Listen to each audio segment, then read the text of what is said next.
الحمد للہ رب العالمین والصلاة والسلام علی سید الانبیاء والمرسلین اما بعد فاعوذ باللہ من الشیطان الرجیم بسم اللہ الرحمن الرحیم۔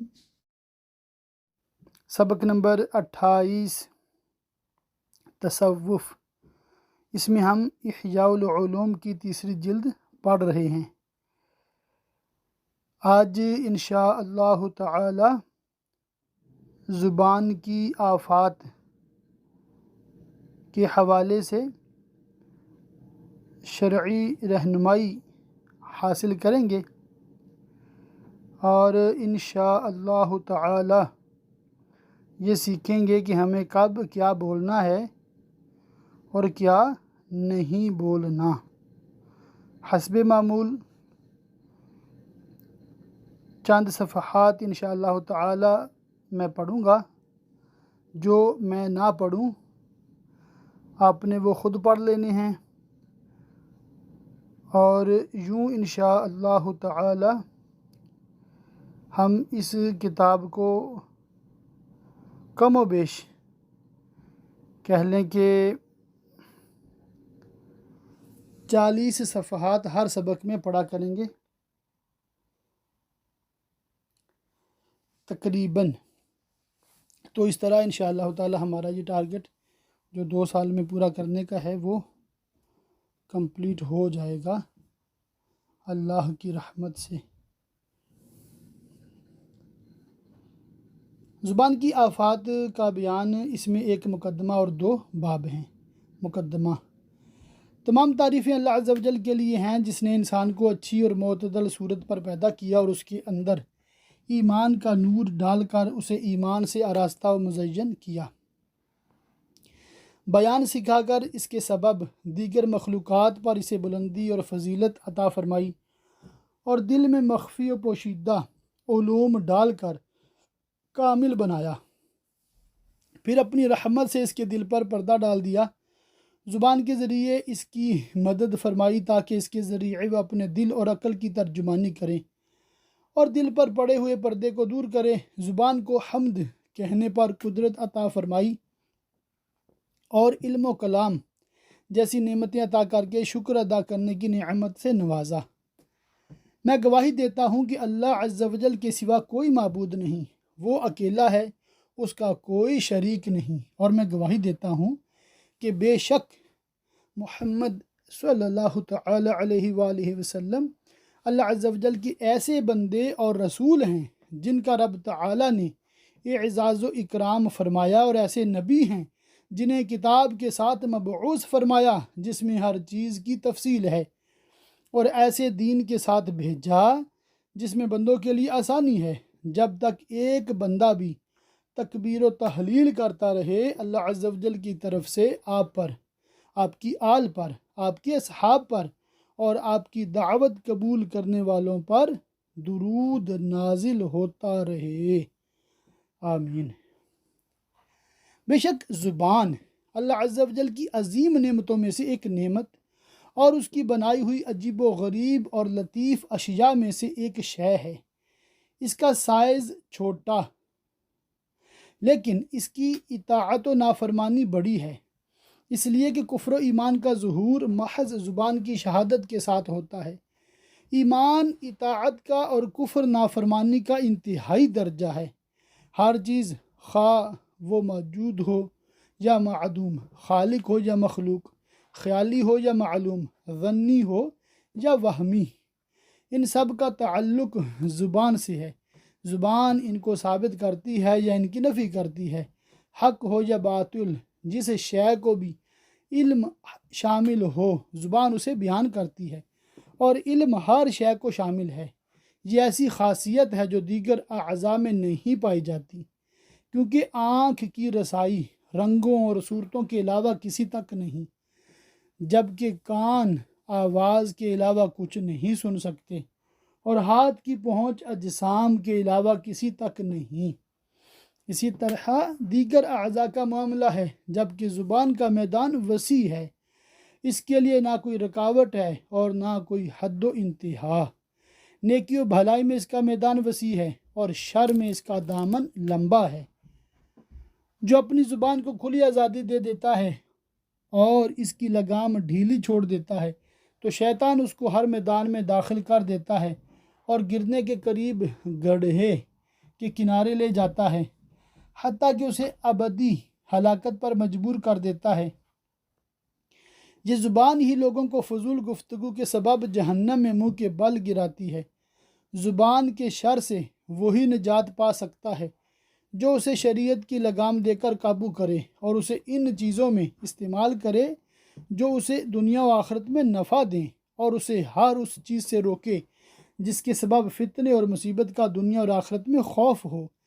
کس جگہ زبان کو استعمال کرنا اچھا ہے اور کہاں برا ہے، اس بات کا علم مخفی اور پیچیدہ ہے، اور جو اس بات کو پہچان لے اس کے لیے اس پر عمل مشکل اور دشوار ہے۔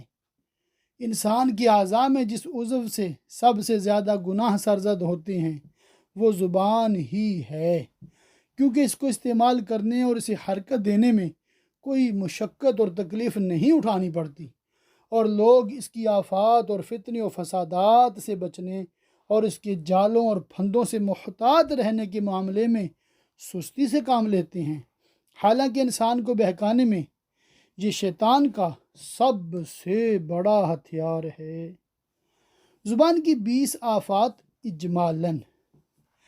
ہم اللہ عز و جل کی مدد اور اس کی حسن توفیق سے زبان کی آفات کو تفصیل سے ذکر کریں گے اور ایک ایک کر کے ان کی تعریفات، ان کے اسباب اور ان کے فتنوں کو ذکر کریں گے، اور زبان کے فتنوں سے بچنے کے طریقے کی پہچان کرائیں گے اور ان کی مذمت میں وارد احادیث و روایات لائیں گے۔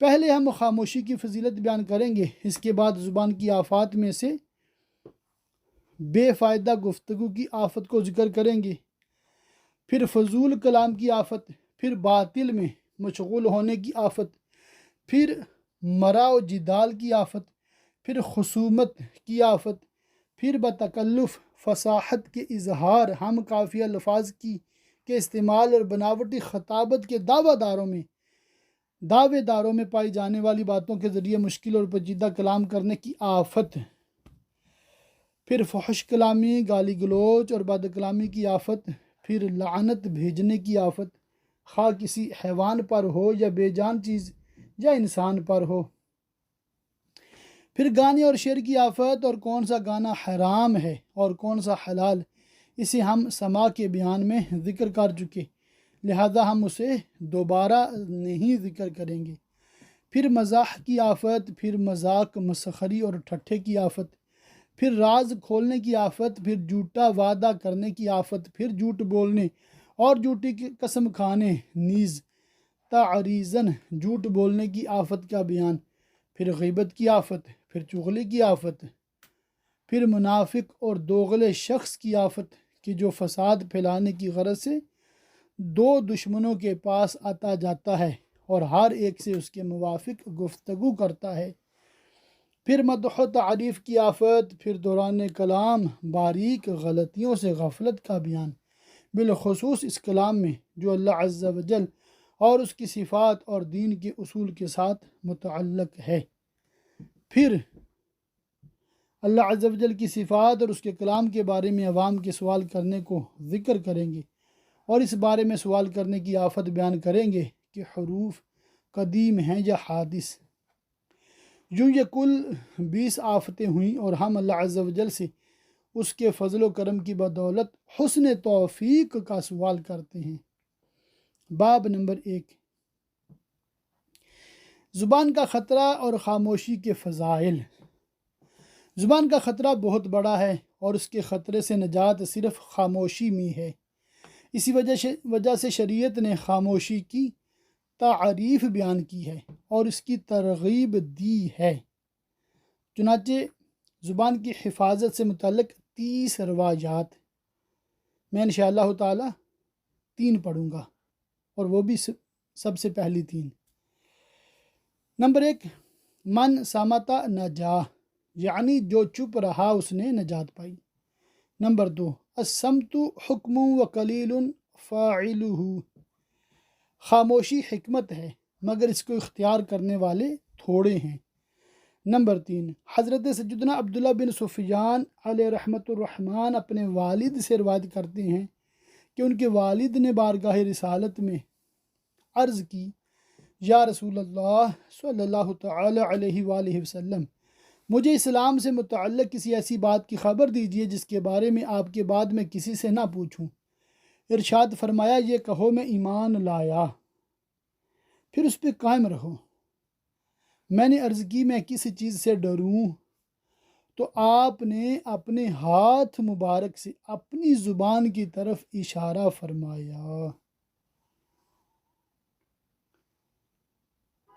خاموش رہنے کے حوالے سے مزید جو روایات ہیں ماشاءاللہ بہت عمدہ، بہت اچھی اچھی روایات ہیں، ان کو آپ نے بالاستیاب پڑھنا ہے، ٹھیک ہے۔ یہ 30 روایات آپ نے انشاءاللہ تعالی خود مکمل پڑھنی ہیں، اور جو آپ میں سے پڑھ نہیں سکتے وہ کسی سے پڑھوا کے سن لیں۔ اس میں انشاءاللہ تعالی آپ کو بھی فائدہ ہوگا، جو آپ کو پڑھ کے سنائے گا اس کو بھی فائدہ ہوگا۔ زبان کی حفاظت سے متعلق 12 اقوال بزرگان دین۔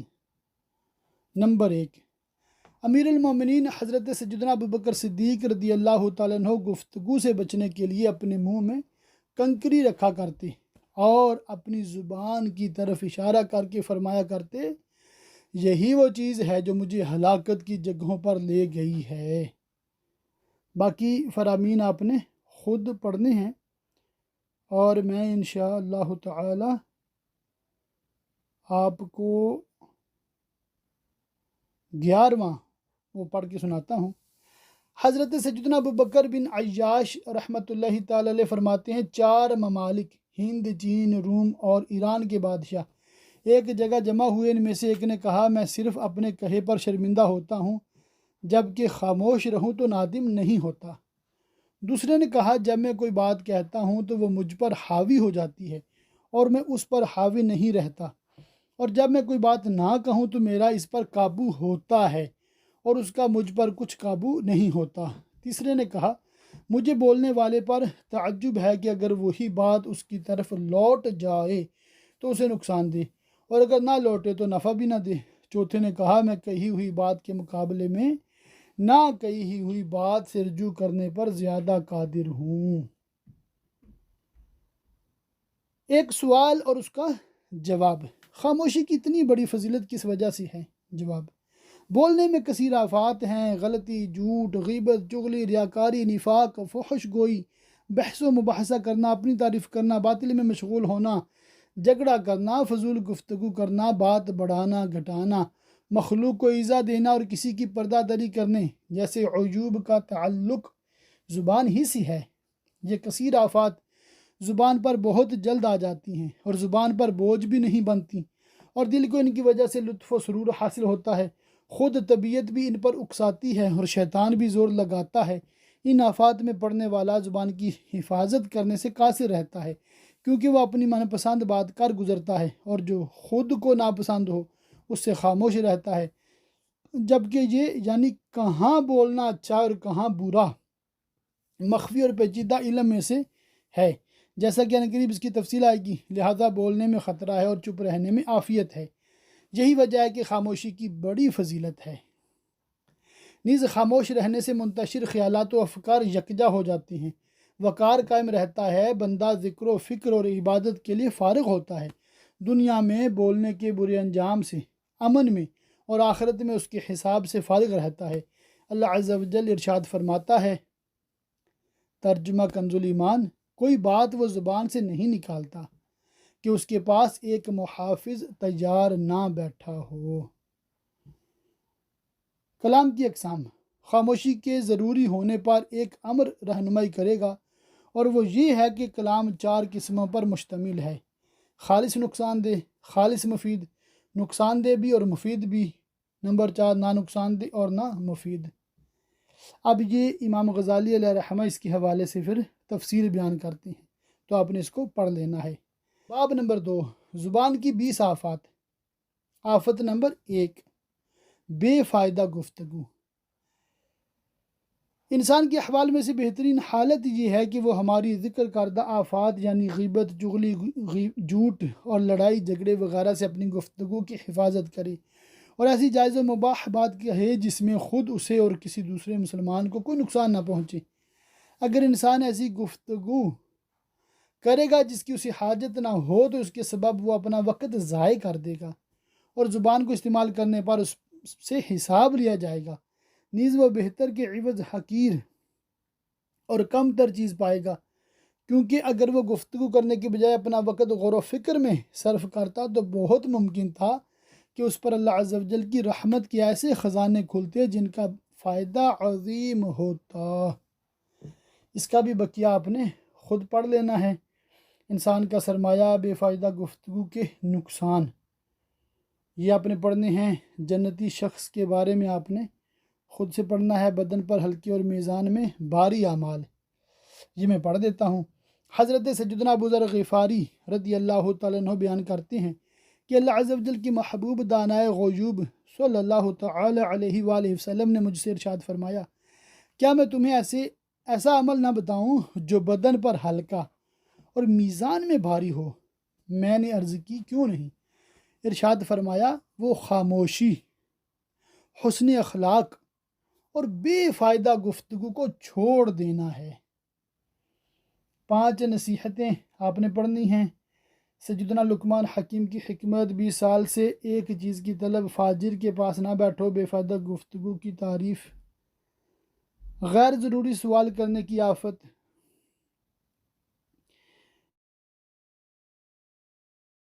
حکایت، خاموشی حکمت ہے، بے فائدہ گفتگو کے اسباب اور ان کا علاج، فضول کلام۔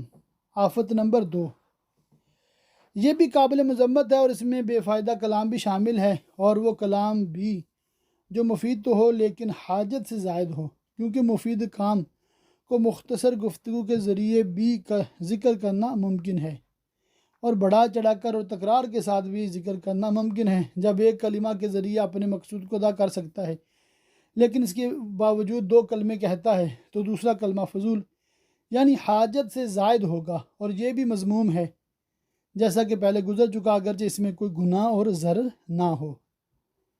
تو یہ بھی آپ نے خود سے پڑھ لینا ہے۔ بزرگان دین کا انداز، کہیں یہ فضول کلام نہ ہو، شان الہی کی تعظیم، فضول کلام کا احاطہ نہیں کیا جا سکتا، شیطان تمہیں جال میں نہ پھنسا لے، بچوں کو بہلاتے ہوئے جھوٹ بولنا، ملائکہ لوگوں کی گفتگو لکھ رہے ہیں، مومن کا کلام، زیادہ گفتگو کرنے والا زیادہ جھوٹ بولتا ہے، فضول گوئی کی مذمت، عالم کا فتنہ۔ یہ پڑھتا ہوں۔ حضرت سیدنا یزید بن حبیب علیہ رحمۃ اللہ الرقیب فرماتے ہیں، عالم کے فتنے میں سے یہ بھی ہے کہ اسے بولنا سننے سے زیادہ پسند ہو، حالانکہ اس بات کے لیے کوئی دوسرا بھی موجود ہے، کیونکہ سننے میں سلامتی ہے اور بولنے میں ریاکاری اور کمی بیشی کا خطرہ ہے، پاک کیے جانے کی سب سے زیادہ مستحق۔ گونگی ہوتی تو بہتر تھا۔ حضرت سیدنا ابو درداء رضی اللہ تعالیٰ عنہ نے ایک زبان دراز عورت کو دیکھ کر فرمایا، اگر یہ گونگی ہوتی تو اس کے لیے بہتر تھا۔ ہلاک کرنے والی چیزیں۔ آفت نمبر 3 کیا ہے؟ باطل میں مشغول ہونا۔ باطل میں مشغول ہونا یہ ہے کہ گناہوں کے بارے میں گفتگو کی جائے، جیسے عورتوں اور شراب اور فاسقوں کی مجالس کی حالات بیان کرنا، مالداروں کی عیاشیوں کا ذکر کرنا اور بادشاہوں کے تکبر، ان کے مذموم طرز عمل اور ان کے شرعاً ناپسندیدہ احوال کو بیان کرنا۔ ان تمام کاموں میں مشغول ہونا حلال نہیں بلکہ حرام ہے۔ رہا بے فائدہ گفتگو کرنا یا مفید بات بھی زیادہ کرنا تو یہ حرام نہیں، البتہ اسے ترک کر دینا بہتر ہے، مگر جو بے فائدہ گفتگو کثرت سے کرے گا وہ باطل میں پڑنے سے نہیں بچ سکے گا، اور اکثر لوگ باہم مل کر اس لیے بیٹھتے ہیں تاکہ گفتگو کے ذریعے فرحت حاصل کریں، اور ان کی گفتگو لوگوں کی غیبت سے لطف اندوز ہونے یا باطل میں پڑنے سے آگے نہیں بڑھتی، اسی کے اندر گھومتی رہتی ہے، اور باطل کی قسموں کو ان کے کثیر اور مختلف ہونے کی وجہ سے شمار نہیں کیا جا سکتا، لہٰذا ان سے چھٹکارا صرف اسی صورت میں ہو سکتا ہے کہ دین و دنیا کی اہم اور ضروری گفتگو پر اکتفا کیا جائے اور اس جنس یعنی باطل گفتگو میں کچھ کلمات ایسے نکل جاتے ہیں جو بولنے والے کو ہلاک کر دیتے ہیں، حالانکہ وہ انہیں معمولی سمجھ رہا ہوتا ہے۔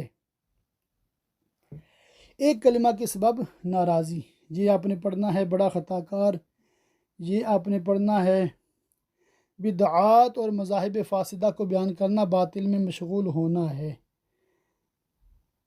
آفت نمبر 4، میرا و جدال، اس سے بھی منع کیا گیا۔ چنانچہ میرا و جدال کے متعلق 7 فرامین مصطفیٰ۔ نمبر 1، اپنے مسلمان بھائی سے جھگڑا نہ کرو اور نہ اس سے ایسا مذاق کرو جس سے اسے اذیت پہنچے، اور اس سے وعدہ کر کے اس کی خلاف ورزی نہ کرو۔ نمبر 2، جھگڑا چھوڑ دو کیونکہ اس کی حکمت سمجھ سے بالاتر ہے اور اس کے فتنے سے امان نہیں۔ تو میرا و جدال مطلب جھگڑا وغیرہ کرنے سے بچنا ہے۔ نمبر 5 ہے، کوئی قوم ہدایت پر رہنے کے بعد گمراہ نہیں ہوئی مگر جھگڑوں کے سبب۔ تو باقی یہ آپ نے پڑھ لینے ہیں۔ میرا و جدال کے متعلق 11 اقوال بزرگان دین۔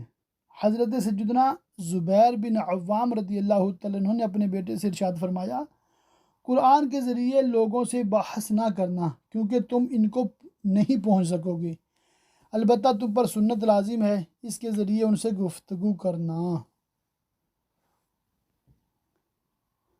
باقی یہ فرامین آپ خود پڑھیے گا۔ جھگڑے کا کفارہ، سرکار مدینہ صلی اللہ تعالیٰ علیہ وآلہ وسلم نے ارشاد فرمایا، ہر جھگڑے کا کفارہ 2 رکعتیں ہیں۔ 3 باتوں کے لیے علم نہ سیکھو، سیدنا عیسیٰ کے اقوال علیہ السلام۔ میرا کی تعریف، میرا کسے کہتے ہیں؟ میرا کی تعریف یہ ہے کہ کسی شخص پر اس کے کلام میں عیب ظاہر کر کے اعتراض کیا جائے، خواہ یہ اعتراض صاحب کلام کے الفاظ، معنی یا اس کے قصد میں ہو۔ انکار اور اعتراض کرنا چھوڑ دیا جائے تو میرا سے بھی جان چھوٹ جائے گی۔ لہذا جو کلام بھی تم سنو، اگر وہ حق ہو تو اس کی تصدیق کرو، اور اگر وہ باطل یا جھوٹ ہو اور اس کا تعلق دینی امور سے نہ ہو تو اس سے خاموشی اختیار کرو۔ الفاظ میں عیب ظاہر کر کے اعتراض کرنے کی صورت یہ ہے کہ نحوی، لغوی اور عربی انداز تکلم کے اعتبار سے اس کی غلطی نکالی جائے، یا مقدم کو مؤخر اور مؤخر کو مقدم کرنے کے سبب کلام کے نظم و ترتیب بگڑنے کی وجہ سے اس کی غلطی نکالی جائے۔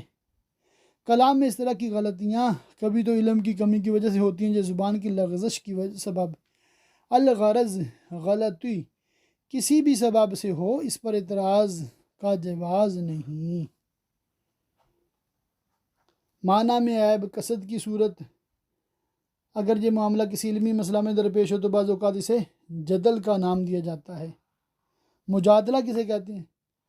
مجادلہ یا جدال سے مراد یہ ہے کہ دوسرے کے کلام میں اعتراض کر کے اس کی اہمیت گھٹانے، اسے عاجز و بے بس کرنے اور لاجواب و ساکت کرنے کا ارادہ کرنا، اور اسے کم علم اور جاہل قرار دینا۔ اس کی علامت اور اس سے بچنے کا طریقہ پڑھ لیتے ہیں۔ مجادلہ کی علامت یہ ہے کہ اس طریقے کو چھوڑ کر دوسرے طریقے سے اسے حق بات بتانا ناپسند ہو، بلکہ اسے یہ پسند ہو کہ وہ اس کی خطا کو ظاہر کرے، تاکہ اس طریقے پر وہ اپنی فضیلت اور دوسرے کی خامی کو واضح کرے۔ اس سے نجات کی صورت صرف یہ ہے کہ وہ ہر اس بات سے خاموشی اختیار کرے جس کو نہ کہنے سے وہ گناہ گار نہ ہو، یعنی کہ جب تک شریعت نے ہم پر واجب نہیں کر دیا تک ہمیں نہیں بولنا چاہیے۔ یہ مشورہ دے رہے ہیں حجت الاسلام امام محمد بن محمد غزالی علیہ رحمۃ اللہ الوالی۔ مجادلہ کا علاج، گوشہ نشینی کی وجہ، نصیحت کب کارآمد ہوتی ہے، یہ آپ نے خود پڑھ لینا ہے۔ آفت نمبر 5، خصومت۔ میرا، جدال اور خصومت میں فرق، یہ ہم پڑھتے ہیں انشاءاللہ تعالی۔ خصومت بھی قابل مذمت ہے اور یہ جدال اور میرا کے علاوہ ہے۔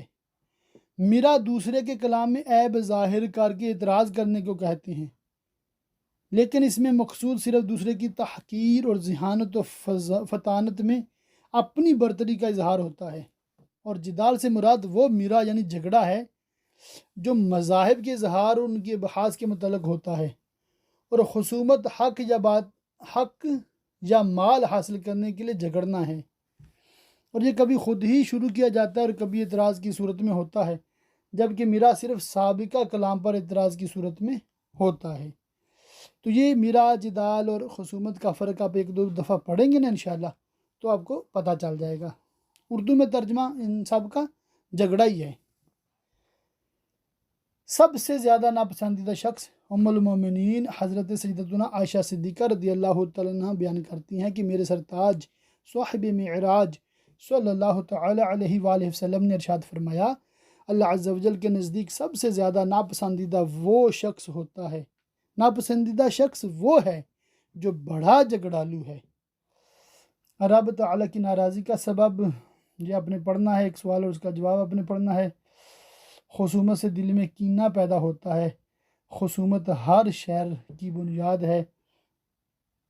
اچھی گفتگو جنت میں لے جائے گی۔ مجوسی کو سلام کا جواب، جنتی بالا خانے اچھی بات کہنا صدقہ ہے۔ آسان نیکی اور نیکوکاروں جیسا ثواب۔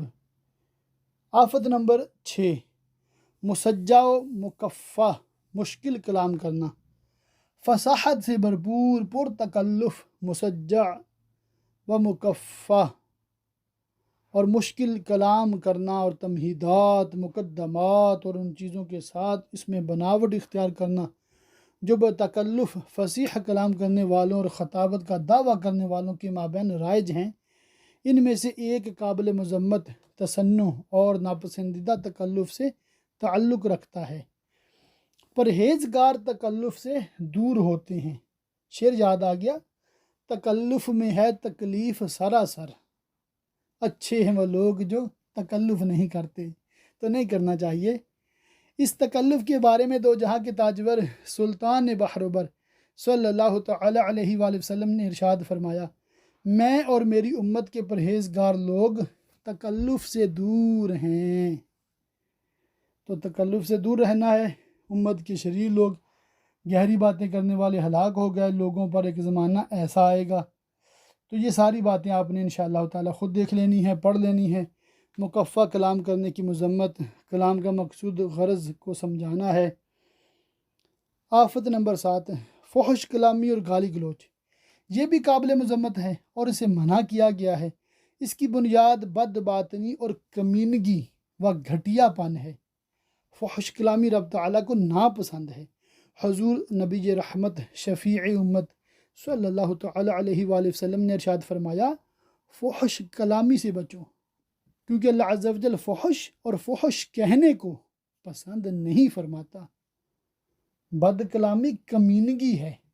حسن اخلاق کی پیکر صلی اللہ تعالی علیہ وآلہ وسلم نے غزوہ بدر میں قتل ہونے والے مشرکین کو گالی دینے سے منع فرمایا اور ارشاد فرمایا، ان کو گالی نہ دو، کیونکہ جو کچھ تم کہتے ہو وہ ان تک نہیں پہنچتا، بلکہ تم زندوں کو اذیت دیتے ہو۔ سن لو، بد کلامی کمینگی ہے۔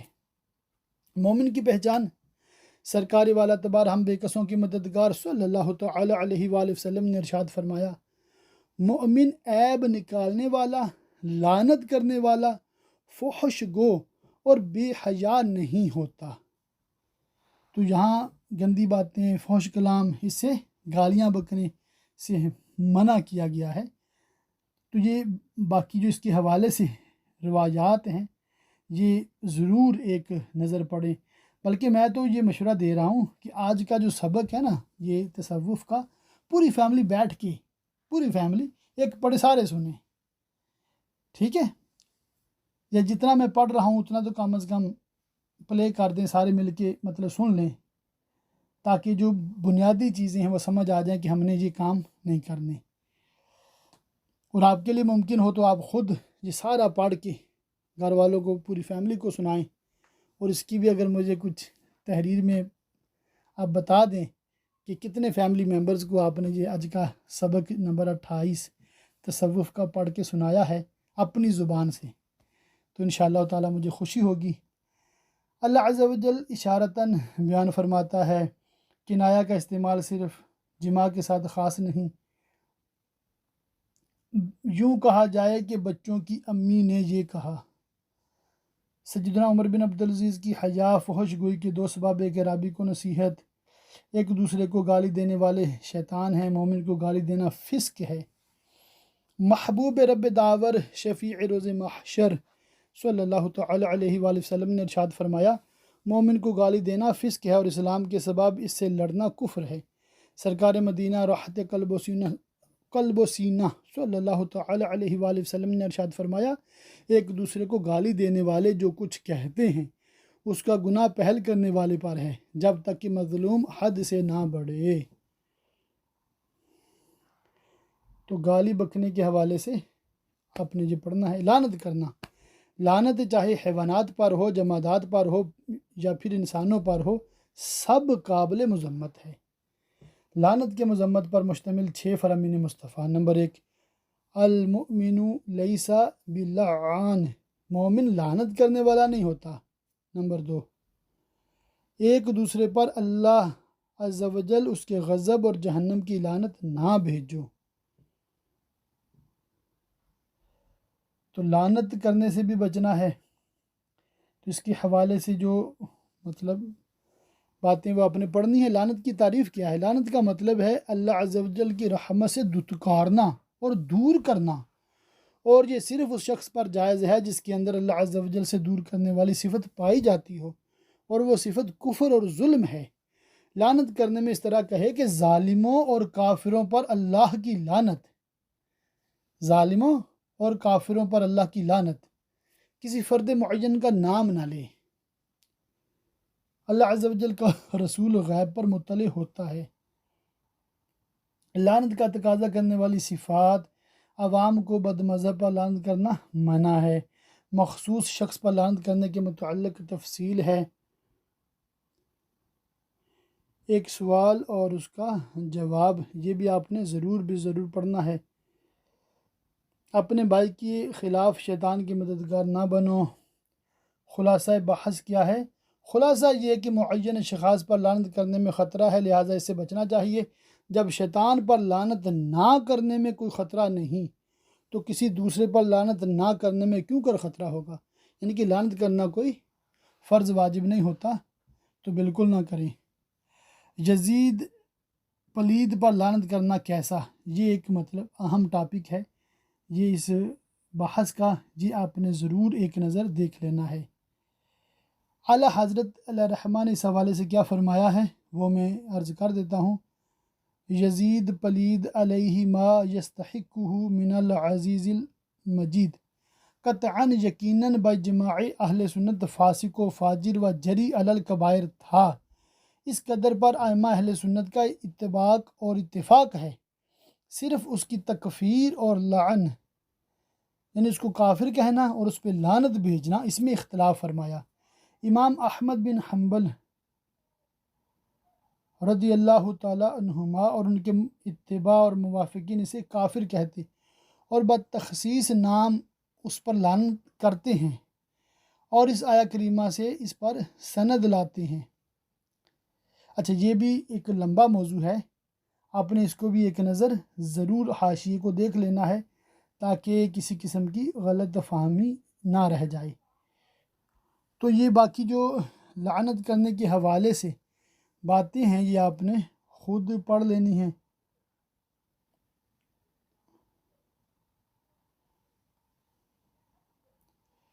یہ غرض میں پڑھ کے سنا دیتا ہوں۔ صرف ہم نے یہ گفتگو صرف اس لیے کی ہے کہ لوگوں نے لعنت کو آسان سمجھ لیا ہے اور لعنت کے معاملے میں زبان کو آزاد چھوڑ دیا ہے، حالانکہ مومن لعنت کرنے والا نہیں ہوتا۔